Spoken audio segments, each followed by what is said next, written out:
Hello everyone, welcome to my YouTube channel Last Day in Bangkok. So अभी हम लोग जा रहे हैं LV the place the cafe. तो यहाँ से वॉकिंग डिस्टेंस ही है 1 किलोमीटर, तो हम लोग चल के जा रहे हैं. Let's go.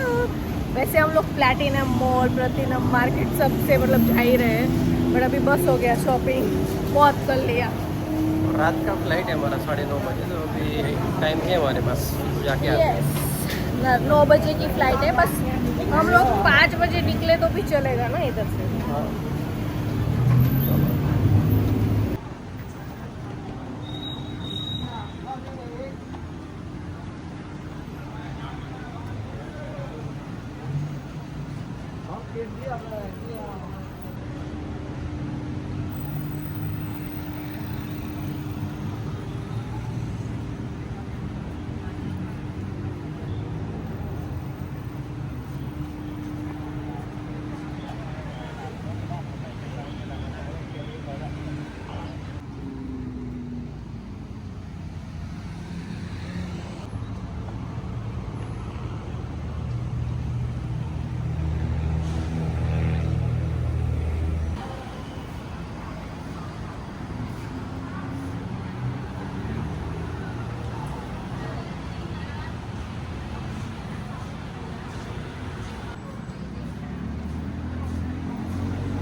यहाँ पे बहुत ही बड़ा एप्पल का शोरूम भी है. आप देख सकते हो, वैसे तो पुणे में भी अभी खुल गया है, और यहाँ पे उससे भी बड़ा है.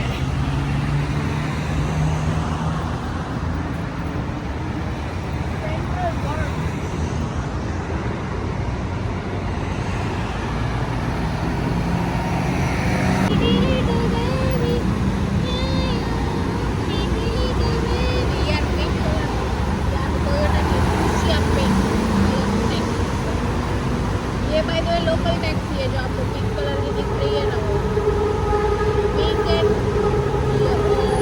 Green and yellow.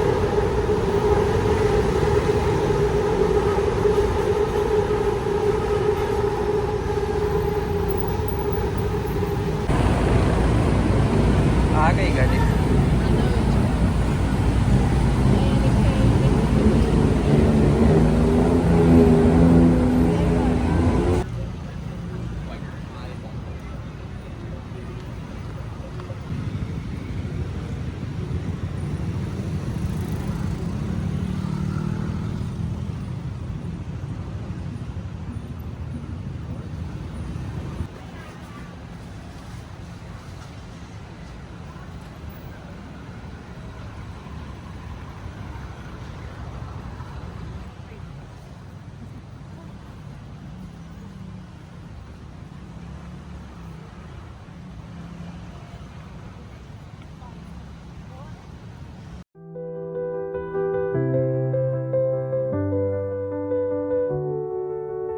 Ghosts in my hallway staring back at me.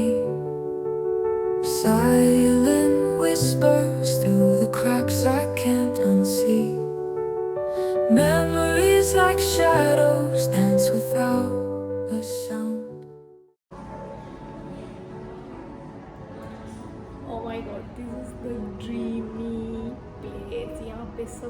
के ट्रंक्स है जो कि ये सब विंटेज है, मतलब ये बहुत पहले बनते थे, अभी नहीं बनते।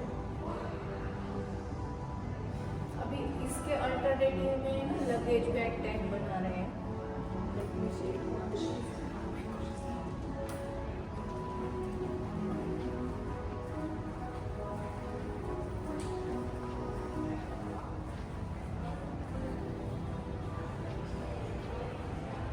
In this house of echoes where my fears are found, photographs and frames where smiles used to live, frozen moments from a life I can't forgive.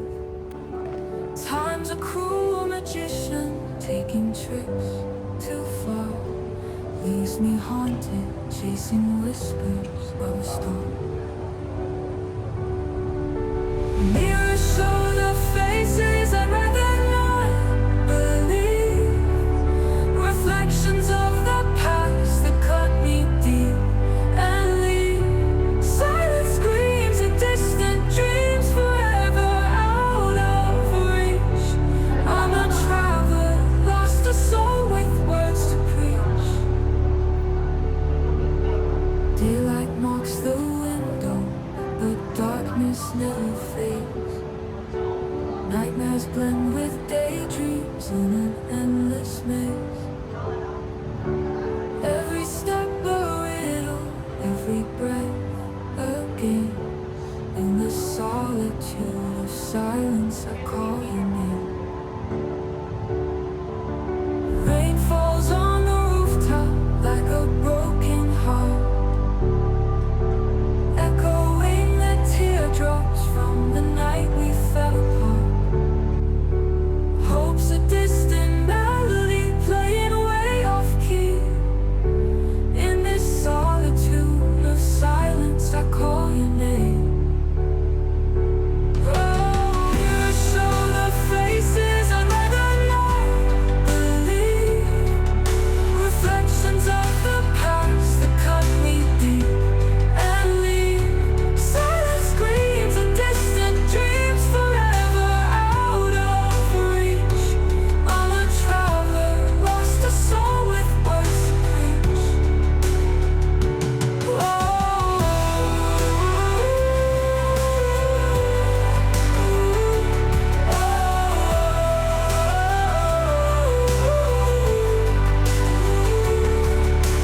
Mirrors show the faces I'd rather not believe, reflections of the past that cut me deep and leave silent screams and distant dreams forever out of reach. यहाँ पे free souvenirs भी देते हैं। It's amazing experience guys, my God. So Nilesh की lemon T आ गई है, lemon ice tea. और हम लोग आए हैं कैफ़े निको निको, एलवी के बाजू में ही है ना वो कैफ़े। और बाय द वे मैंने यहाँ पे एक चीज़ नोटिस की है कि इतने लग्जूरियस टाइप कैफ़े में भी इतने रेट नहीं है, खतरनाक नहीं है, मतलब खतरनाक स्टारबक्स जितना नहीं है। हाँ, उससे भी कम है। ट्राई कर कैसा है थाईलैंड की last tea. It's sweet sweet. Thank you so much. And give me coffee latte with oat milk.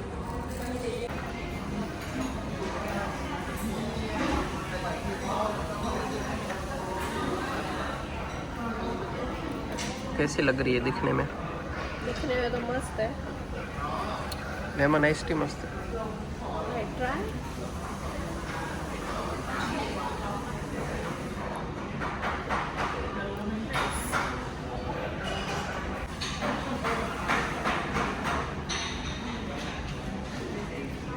मस्त। ऐसे मस्त किक लगी मुझे इतने दिनों बाद। तो अभी हम लोग यहाँ पे पी के फिर वॉक करके फिर से जाएंगे हम खाना खाने के लिए, और खाना खा के हम लोग सीधा निकलेंगे एयरपोर्ट के लिए।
यार ये 16 और 17 एयर और 17 प्रो मैक्स प्रो सीरीज बहुत ही मस्त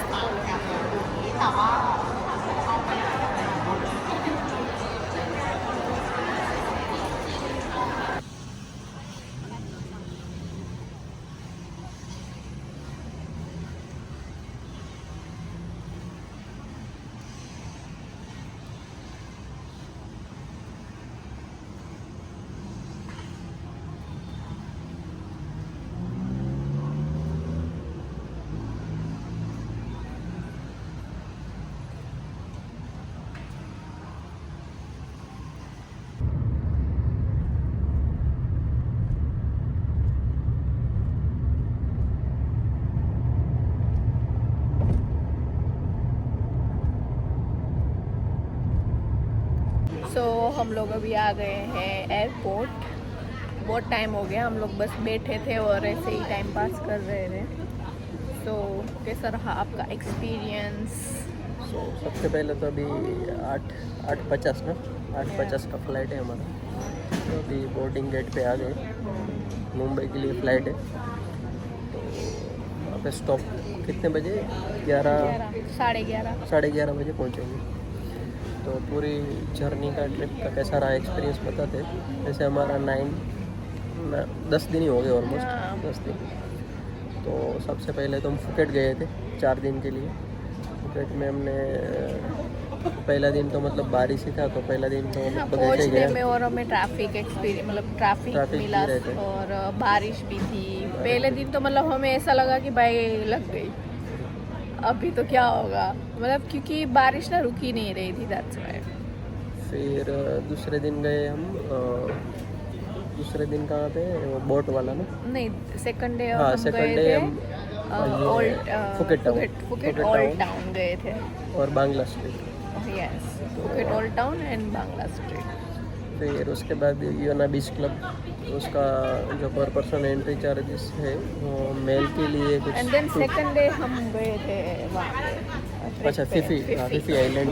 तो उसमें भी मतलब अगर आपको पैसे बचाने हैं तो 1200-1300 बात का भी वो नॉर्मल बोट भी जाता है, स्पीड बोट। लेकिन हमने वो नॉर्मल है, speed boat 1300 and long tail boat फिर मतलब ऐसे ऊपर उसकी प्राइस जाती है। बट हमने लिया वो बोट अच्छा था, थोड़ा लग्जरियस टाइप। तो उसका 2500 गया। तो उसका आपने वीडियो देखा होगा, तो आई थिंक वो ले सकते हैं। फिर उसके बाद योना बीच क्लब गए, तो उसका जो चार्जेस है मेल के लिए 4000 बाट, एक पर्सन का, और 2000 बात फीमेल के लिए, टोटल 6000, बट उसमें 3000 कवर भी मिलता है, फूड ड्रिंक भी उसका ले सकते हैं, तो उसका तो वो एक्सपीरियंस भी अच्छा रहा। और उसके बाद लास्ट डे कहाँ पे, लास्ट डे तो क्या, हाँ लास्ट डे ही हो गया यूएनआई बीच क्लब वाला। लास्ट डे था हमारा, और फिर सेकंड डे सुबह हम लोग निकल गए कराबी के लिए, और कराबी के लिए हमने सीधा बुक की थी हमारी, मतलब कार ही बुक कर ली थी। फिर मतलब फुकेट में और चीज़ टेम्पल वगैरह हमने कवर नहीं किया, वो कवर कर सकते थे, तो आई थिंक ऐसे 4 दिन सफिशिएंट है, बट हमारा पहला दिन ऐसे ही गया, नहीं तो फिर 4 दिन में सब कुछ कवर हो सकता है, और थोड़ा आराम से लेना है तो 1-2 दिन और भी ले सकते हैं। बाकी कराबी जाने के लिए फुकेट बस टर्मिनल 2 से भी मिलता है बस, रेगुलर बस और वो प्राइवेट वैन वाला, बट अगर ज़्यादा लगेज है तो फिर वहाँ पे लगेज रखना वो सब भी इशू हो जाएगा। बस में आप लगेज रख सकते हो आराम से, बट क्या बोलते हैं कि ज़्यादा लगेज होगा तो थोड़ा, बट जो कार वाले ही जो है मतलब वो कंफर्टेबल है, मतलब आप जहाँ पे भी मतलब आपको जहाँ जाना है जो होटल पे, वो वहीं पे ही ड्रॉप करेंगे आपको। हाँ, क्योंकि उसमें फुकेट से होटल से लेके बस टर्मिनल, वहाँ पे टैक्सी या बोल्ट कैब करके जाओ, फिर वहाँ से बस का चार्ज, फिर कराबी में जो बस टर्मिनल है वहाँ से आवनंग जो एरिया है वो अराउंड 20 या 23 किलोमीटर के आसपास है, तो वहाँ से भी टैक्सी का भी चार्ज लग जाएंगे, तो ज़्यादा डिफरेंस नहीं और अगर रहेगा। आप 3-4 लोग हो तो बेस्ट है कार, हाँ फिर तो best है। क्योंकि हमें 2400 बात लगे थे, तो अराउंड 2000 से लेके 2500 के बीच में ही और आप पहुंच भी जल्दी जाते हो भाई। और फिर उसके बाद कराबी में 3 डेज था हमारा। कराबी में जो मेन एक तो लॉन्ग टेल बोट जो है प्राइवेट, वो वाला था हमारा उस दिन, उसमें 4 आइलैंड का ट्रिप किया, और उसके बाद एक दिन रेले बीच, और एक दिन तो कराबी में मतलब कराबी मार्केट, वहाँ पे एक कौन सा फायर शो होता, वो भी अच्छा था। फायर शो तो हमने 3 बार देखा है, बट लास्ट डे हमने बहुत अच्छे से देखा था, हम लोग स्टार्टिंग में ही पहुँच गए थे। कराबी में वैसे देखा जाए तो इतना कुछ नहीं है घूमने के लिए, बट वो कराबी मुझे सबसे अच्छा लगा। कराबी अच्छा है, और अगर ज़्यादा होंग आइलैंड वगैरह ज़्यादा जाना हो तो और भी 1-2 दिन ले सकते हैं, जैसे 3 दिन मतलब आप मतलब चूज़ कर सकते हो। अगर आप लोग फीफी आइलैंड टूर कर लिया है ऑलरेडी आपने फुकेट में, तो आप यहाँ पे होंग आइलैंड ट्रिप ले सकते हो। सो या हमने 4 आइलैंड लिया था, वो हाफ डे में ख़त्म हो जाता है, क्योंकि मेरा उसके साथ कोलैबोरेशन भी था इसलिए। फिर उसके बाद कराबी 3 डेज हो गए, और उसके बाद आए बैंकॉक, और बैंकॉक के लिए भी मतलब फ़्लाइट सिर्फ 1 घंटे की फ़्लाइट है। मेरा हाथ दुख रहा है इसलिए ऐसे हो रहा है। फिर उसके बाद बैंकॉक में 2 नाइट स्टे था। बैंकॉक में तो वैसे शॉपिंग का ही था पूरा। हाँ मतलब Shopping ही अरे यहाँ पे भी है बहुत सारे टेम्पल्स वगैरह देखने के लिए, बट हम लोग स्पेशली आए थे shopping and night life like rooftop dinner. हम दोनों को बहुत पहले से था, हम लोग इतने सारे वीडियोस देखते थे कि भाई हमें वो रूफटॉप डिनर पे तो जाना ही है एक बार। उसमें 2-3 फेमस हमने देखे थे, एक वर्टिगो जहाँ पे हम गए थे, वो वर्टिगो वाला, वर्टिगो मूनबार, और एक नोबू है, और एक है लेदुका, वो सब आसपास में ही है। तो हम लोग वर्टिगो में गए थे, तो बेस्ट था वो, 61 फ्लोर पे था, तो वो एक्सपीरियंस भी अच्छा था। तो ये कंप्लीट ट्रिप रहा, मतलब हमारा टोटल 4 दिन फुकेट, 3 दिन कराबी और 2 दिन। वैसे हम लोगों ने इतना रश नहीं किया, ऐसे घूमे कंटिन्यूसली घूमे नहीं है हम लोगों ने बहुत ही आराम से मतलब रेस्ट लेके घूमे हम लोग, मतलब ऐसे कि सब कुछ ऐसे आ जाए। मतलब फर्स्ट ट्रिप थाईलैंड के लिए इनफ है, मतलब इतना आप घूमना। आप नेक्स्ट सेकंड टाइम भी जा सकते हो, तब हम लेंगे वो टेम्पल्स वगैरह सब कुछ। बाकी एक्सपीरियंस तो अच्छा रहा, और यहाँ पे मतलब घूमने के लिए एक तो 2 व्हीलर रेंट पे ऑप्शन है, तो उसके लिए 200 या 250 बाट में 24 आवर्स में मिल जाता है, या तो फिर 3000 बाट आपको डिपॉजिट देना पड़ेगा या पासपोर्ट देना पड़ेगा, दोनों से। तो वो अच्छा ऑप्शन है, चीप ऑप्शन है, मतलब उसमें पैसे बच जाते। बाकी हमने कराबी में 2 दिन लिए थे, फुकेट में 1 दिन लिया था। बाकी कैब का ऑप्शन है, बोल्ट गाड़ी भी अच्छी, बोल्ट मतलब यहाँ पे जितने भी गाड़ी देखी कोई भी मैनुअल नहीं है, सब ऑटोमेटिक गाड़ी और अच्छी अच्छी MG गाड़ी, टोयोटा की अच्छी अच्छी बहुत मस्त शेप की गाड़ी। और एकदम clean, neat and clean and luxurious vibe आती है भाई यहाँ पे सभी कार्स में। वो ट्रांसपोर्ट के ऑप्शंस तो है ही बहुत सारे। बहुत मतलब कनेक्टिविटी बहुत सही है यहाँ पे, मतलब अगर आप बजट ट्रिप भी कर रहे हो तो भी बेस्ट है। और बाकी फूड में मिल जाता है, मतलब कहीं पे होटल में ब्रेकफास्ट इंक्लूड कर रहे हो तो वेज में ज़्यादा ऑप्शन नहीं है, मतलब फ्रूट है, ब्रेड है, वो ऑप्शन है, ज़्यादा नहीं है। Jam butter, bread butter, coffee and fruits, that's it. वैसे एक दो दिन ट्राई कर सकते हो। हम लोग सीक्रेट क्लिफ में थे, वहाँ पे वो लोग आपको जो स्टर फ्राइड नूडल्स होते हैं वो बना के दे रहे थे। तो कहीं पे एक्स्ट्रा बना के दे देते हैं। और बाकी इंडियन रेस्टोरेंट मिल जाते हैं। फुकेट में हमने कम देखे, बट कराबी में ज़्यादा देखे थे। और तो वहाँ पे इंडियन फूड सब मिल जाते हैं। फुकेट में है, बट जो हम एरिया में रह रहे थे ना, वहाँ पे नहीं थे। वहाँ पे साइड ही हाँ, फूड में इंडियन रेस्टोरेंट का मिल जाता है। कभी मतलब कुछ इतना इशू नहीं होता, बट या मतलब आप ऐसे कोई रैंडम शॉप से कुछ नहीं, अगर आप वेजिटेरियन हो तो नहीं कुछ खरीद सकते आप अगर क्या बोलते हैं नॉर्मल फ्रूट्स लो, उसमें जो ताहीन ऐसे मसाले वगैरह जो ऐसे कर देते हैं ना, उसमें भी आप ध्यान रखना, उसमें भी फिश ऑयल होता है। हाँ तो वेजिटेरियन है उसको ध्यान रखना पड़ेगा। तो ज़बरदस्त रहा ट्रिप 10 दिन का। तो अभी मतलब मिलते हैं नेक्स्ट जर्नी में। Yes, next journey. Till then bye bye. Bye bye. Thank you for watching, guys.